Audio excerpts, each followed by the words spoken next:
Hi friends, great day to all. This is Arna, Chartered Accountant, 7/1 Arundel Guntur. Section 54 capital gain exemptions సెక్షన్లో 2 crores limit 10 crores limit అని రెండు ఉన్నాయి. కన్ఫ్యూజన్గా ఉందని కొంతమంది అడిగారు. దాని క్లారిఫికేషన్ ఈ వీడియోలో చెప్తాను.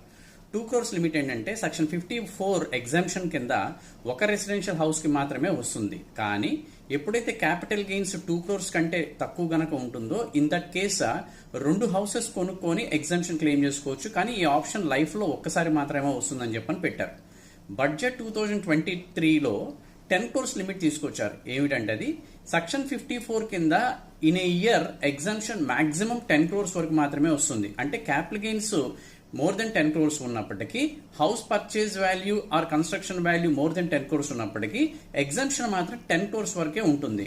సార్ ఈ రెండు ఇప్పుడు ఇన్ఫోర్స్ లో ఉన్నాయి అంటే అసెస్మెంట్ ఇయర్ 24-25 ఆర్ 25-26 రెండు కూడా ఇన్ఫోర్స్ లో ఉన్నాయి. For more details stay tune to our channel. Thank you very much and